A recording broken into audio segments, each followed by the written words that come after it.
the next thing we're going to do is we've got some points to use. So give me my passive points. I've got 2 of those. We're going to put that in Void Knight Mastery to start with, which is going to be into here. I'm going to take that all the way to 10. Why won't you let me do it? There we go. So that's going to give me health, void resistance, physical resistance. Lovely.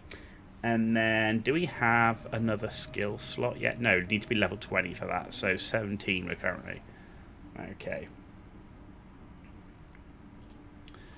Okay, cool. Right, we're sticking with that for now.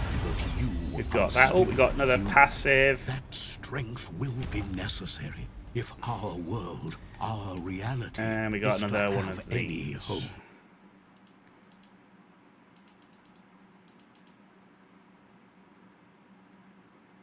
Okay, so we're going to put now into this one, which is first and second strike attack speed plus 8%. Sounds good. Sounds good. Right, oh, we need to go to the camp. Go to here. Stash tabs are also bought with in-game gold, not like MTX like PoE, and up to 200 tabs. Yeah, I think the fact that you can get tons of stash tabs for in-game currency is amazing. The only flip side to that is PoE is free to play, whereas Last Epoch isn't. And the amount of money, though you won't get as many stash tabs, right? You can't. So if you said it cost you like 30 quid to buy Last Epoch, and I don't know how much Last Epoch is to buy right now, but suppose it cost you 30 quid to buy it. 30 quid isn't going to buy you 200 stash tabs in Path of Exile. No. But 30 quid's worth will buy you enough stash tabs to start the game. So there's an element of that, right? An element. Why? Thank you. There is an old passage to the surface. I will dispel the rule that keeps it But this is a great game, one I strongly recommend, that plays amazing with a controller. Plays so well with a controller. Because of the way they do the skills. Like, you've only got, like, those 5 skills, plus your dodge roll, and then your health pots. It is really well done. This game is really well done. And I didn't even know about it. It's like, it's so underrated.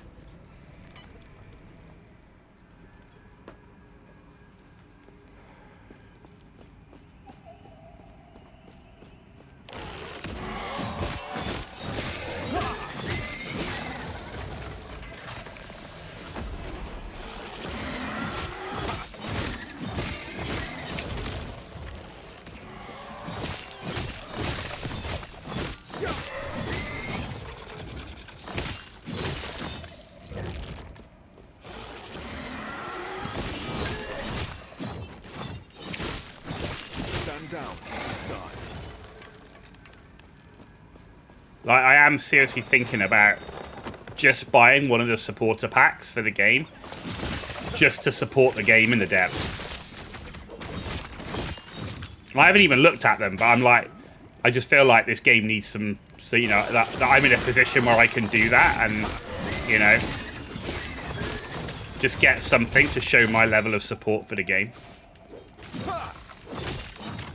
So it's like $3 for a basic stash tab in PoE. Weird premise. Oh, Atom Fall.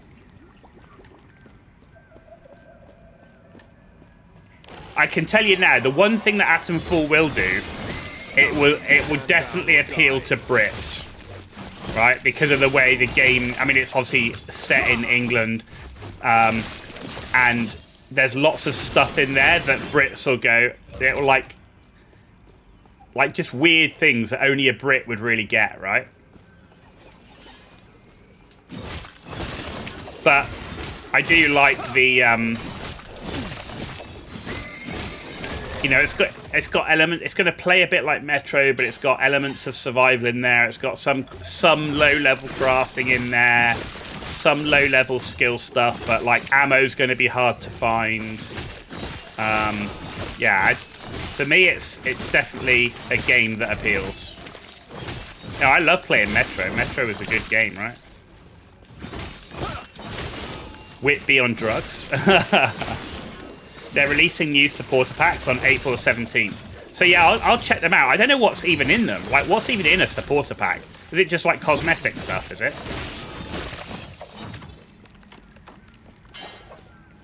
Is that what's in it? Cosmetics.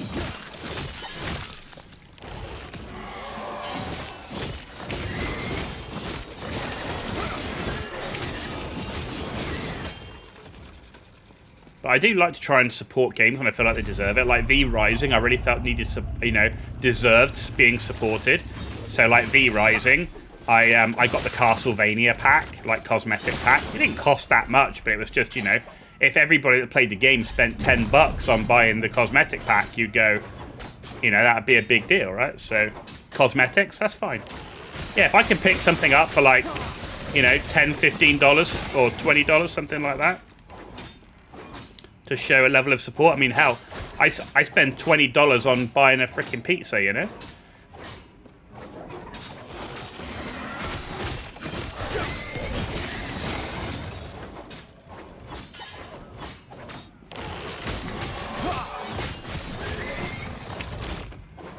The Bannerlord ships expansion. Yeah, I saw that. If they can pull naval combat off, that could be real interesting.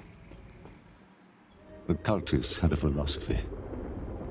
The void transcends reality, and by embracing it, so could they. After all, this world was gone. If they devoted themselves to despair, would it welcome them? A form of hope. Desperate, worthless in the end. They're adding visual cosmetics that change appearances of skills used. That's cool. I like that. They've just done that in Once Human, where like if you're using the guns that have the shock effect, you can change the effect. So I like that. That's cool. But the Bannerlord ship expansion, it just feels really ambitious. That's the thing with it. It's like, it looks like it could be really cool. I'm just wondering how, like, bugged and glitchy that could be. Like, with the way the ships are going to, like, glitch into each other and stuff. I don't know. It's going to be interesting.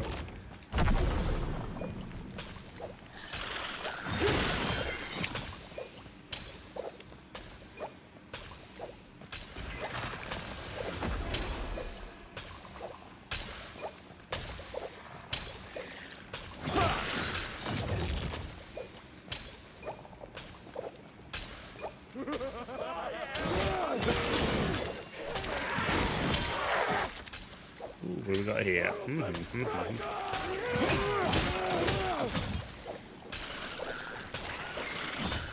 Right, this is going to be an interesting test, because this is going to be a fully empowered dude. Can we face tank him?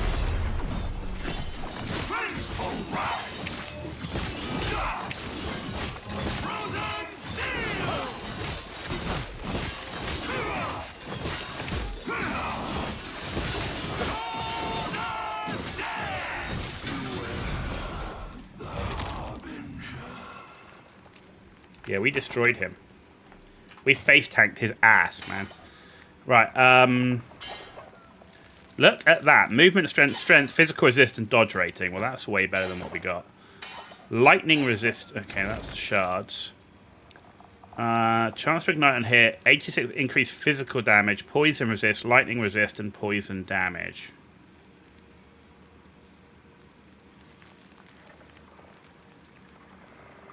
Huh. Not sure I like that, I have to say. And then Bow's Anarchy. That looks like a rogue thing. Yeah, throws shurikens. +3 to shurikens. That's like a ninja weapon. That could be interesting, actually. I wonder how that would play. Right, cool. Okay, nothing else here, though. Yeah. Ban the bot. Yeah, I see him.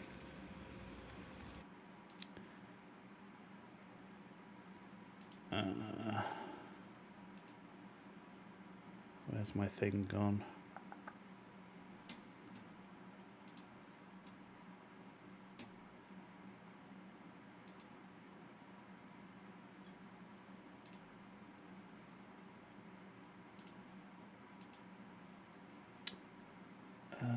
Where's the thing gone? Did I almost never have to do this?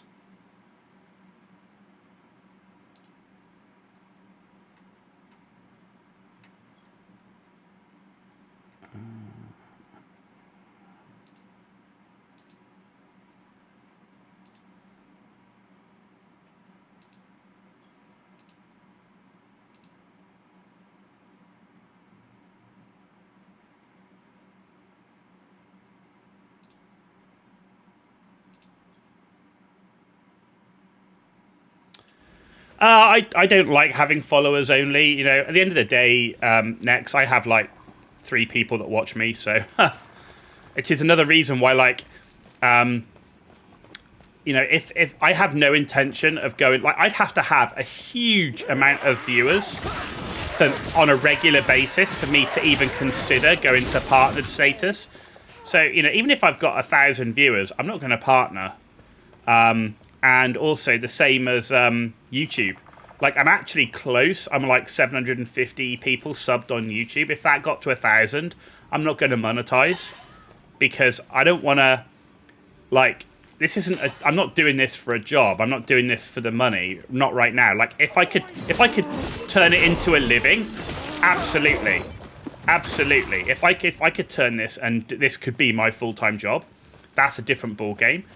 But I'm going to have a huge following both on YouTube and Twitch to be able to make that a reality with a mortgage and a family and everything. So, you know, for me, I don't want to have to make people watch ads and, you know, subscribe and do all that kind of thing when that's not the reason I'm doing it for.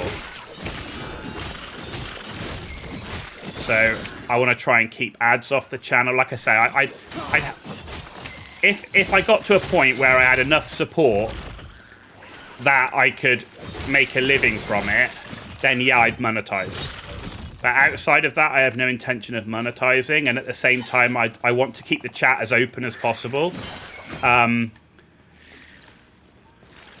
just deal with banning the bots as they come in. I get very few bots in here, and you know, I can't remember the last time I had someone come in who was toxic and trolling and stuff, so... And if they do, I'll just have to deal with it.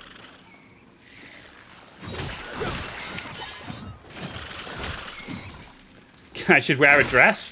Man, no, what I'm going to do is I'm going to get a hot tub, and I'm just going to sit here and I'm just going to stream in a hot tub every day. I'm still going to play the video games, because I love video games. I'm just going to do it in a hot tub.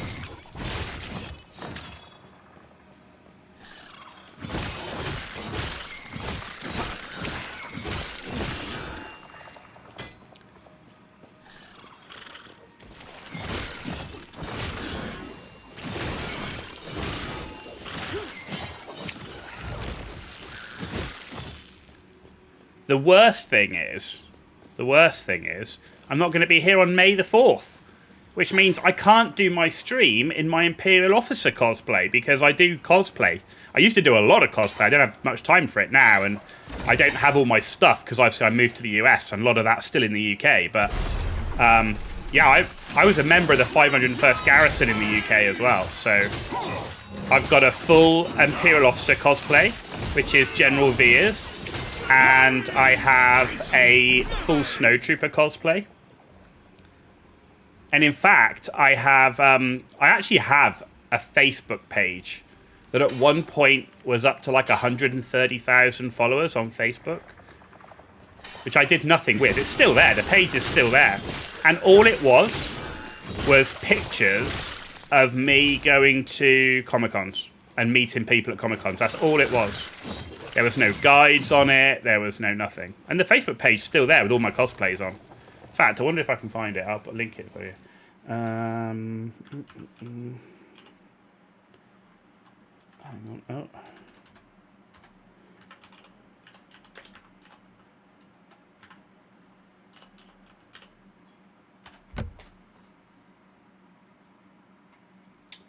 Helps if I can spell like a moron.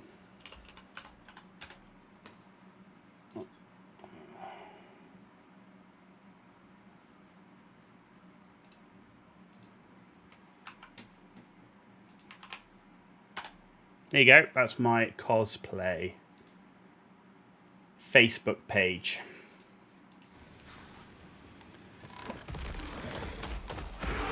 Along with my wife. Me and my wife.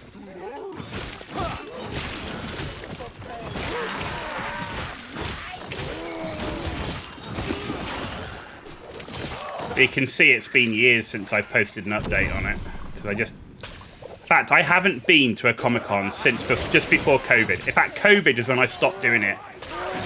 And then then there was pretty much no Comic-Cons run properly for like 2 years. And then I moved to the US and all my cosplay stuff's still in the UK.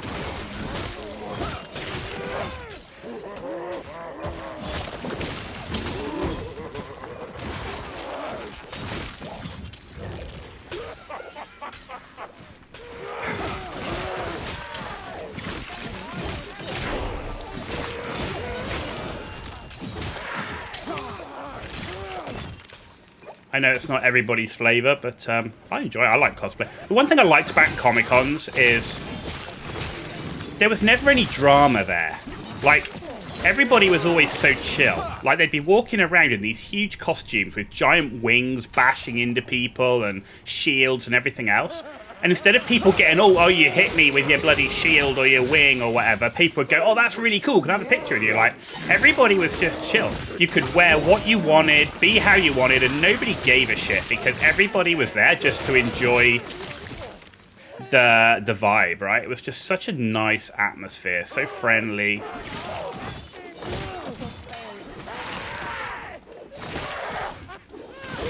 I used to do Weekend of Hell in Germany as well. That was pretty cool.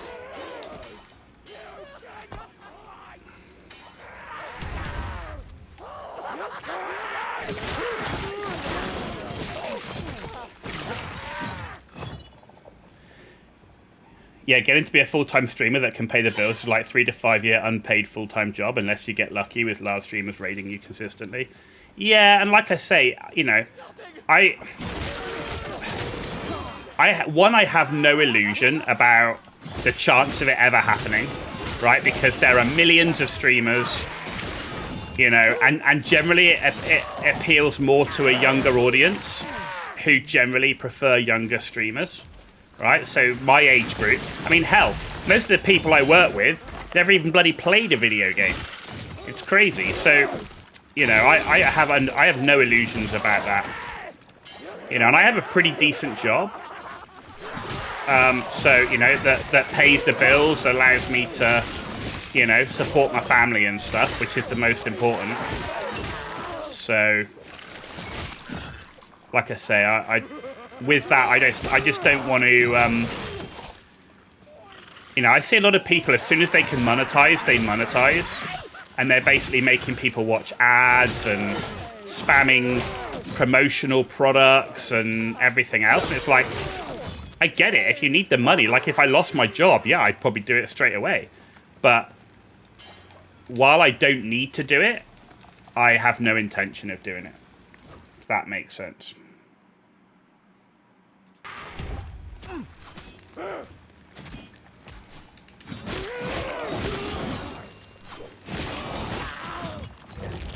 Just let people enjoy the stream, enjoy the content, enjoy the video games, right? Because that's what it's all about for me. Naval Action is the game you were thinking of. World of Warships in a hot tub. That's what you were thinking of. I know where you're going. Greetings. Oh, farewell. No. Huh. Why can't I...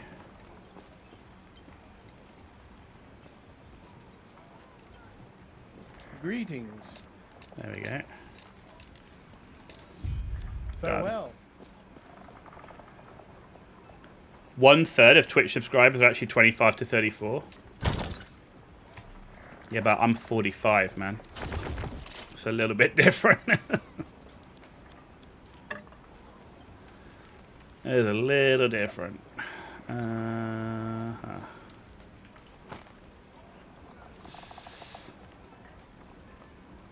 And I have no problem with that. I don't care about my age. It's more about what people want to watch, you know?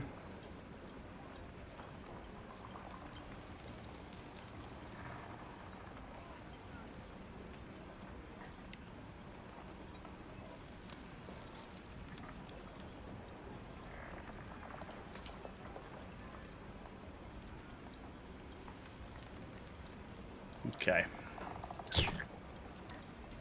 You're nearer 100. Then I think Doge needs to have a word with you, because apparently they found a whole bunch of people that are getting stuff on the books for... In fact, I just sold an idol. They found a whole bunch of people on the books that are probably older than they should be to be able to get government money. Okay, let's go down this way.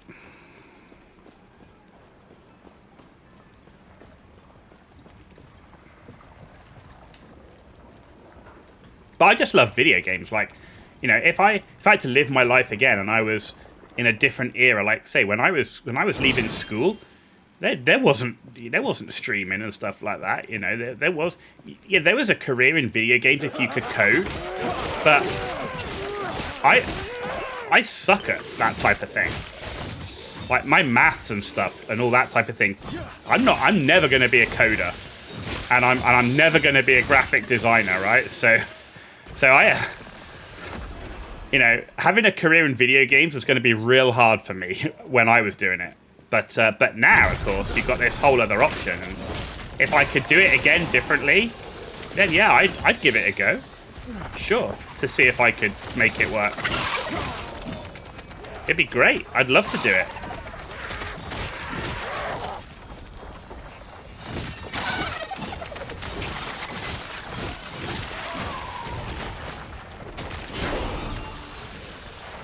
And it's one of the reasons I like watching Carnage, because he plays video games because he loves video games.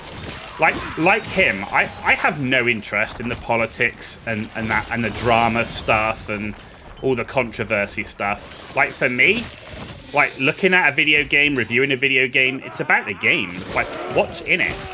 Does it play well? Is it good? Now with that comes microtransactions. I don't see microtransactions as controversy, because in my view, microtransactions, they make the game worse to make you buy the microtransactions. So most streamers are 35 to 45. Aaron RPG's 40, Gazzy's 34, Ko's 38. Yeah, no, you're probably not wrong there. But I don't know about the others, because I don't really, you know, I know Gazzy, I don't know Aaron RPG, but I know Ko, for example. He's been streaming for a long time. And it takes a long time to build up a big enough following, right?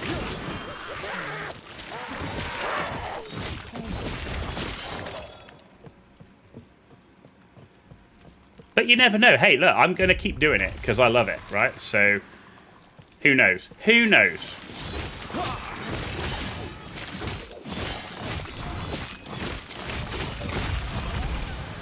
Either it'll happen and it'll be amazing and be the best thing that could happen to me, because I'd love to get out of the industry that I work in. I'm just tired of it. But at the same time, maybe I'll win the lottery and I won't have to work, so I can just stream full-time and not care about the money, which would also be amazing. Both of which probably about the same chance to happen.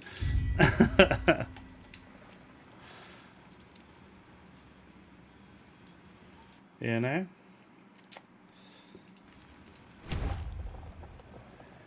Alright, and then we can choose another one, which is going to be Volatile Reversal.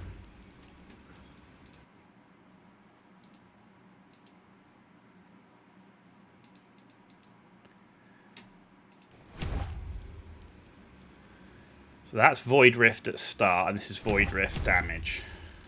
There we go. But we'll see, you know.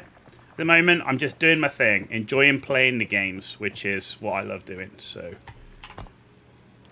I think that's the most important thing, right? Is playing games because you love them, not because you have to.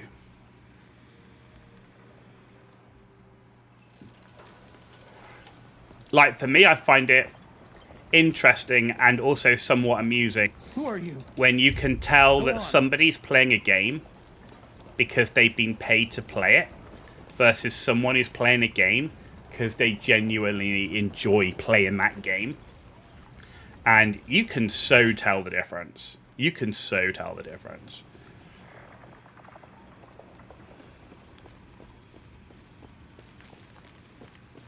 And I certainly don't want to be in that place where I'm having to play games that I hate playing. But it's the only way to pay the bills, you know?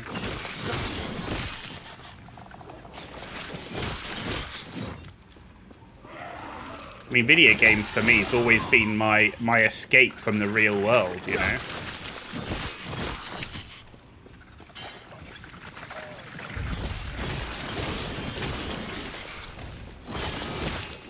Stand down or die. It's always been the opportunity to get away from the crap, of which there is a lot of.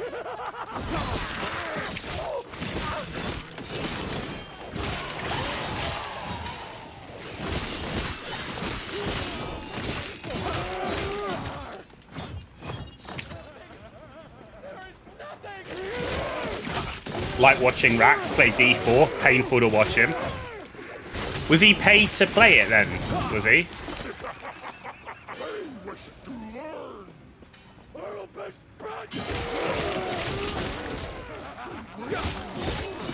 He was sponsored. Right. I mean, hell, if you get paid enough, right? If you get paid enough, then, you know, everybody's got a price. There comes a point where you go, you know, yeah, if someone's going to pay you enough and it will pay off like your mortgage or something, then you're going to do it, right? And you're going to force yourself to enjoy it. Everybody's got a price. Everybody. I don't care what anyone says. Everybody's got a price. But I don't want to do it just to pay my bills at the end of the month, you know?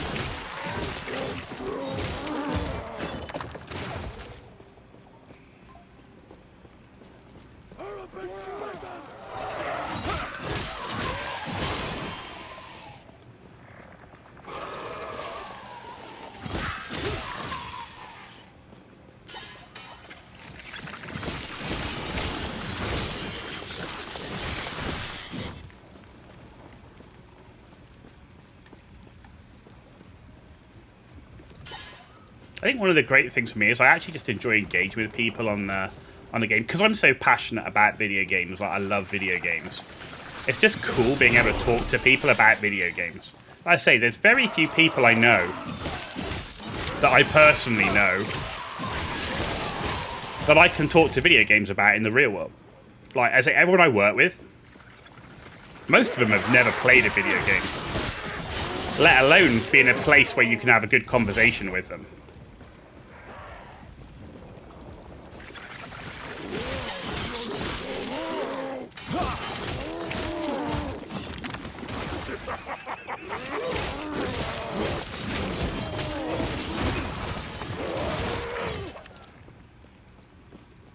So I think it's just cool being able to talk to people about the games, what they think about it, talk about the new games, what's good, what's bad, help each other out, you know?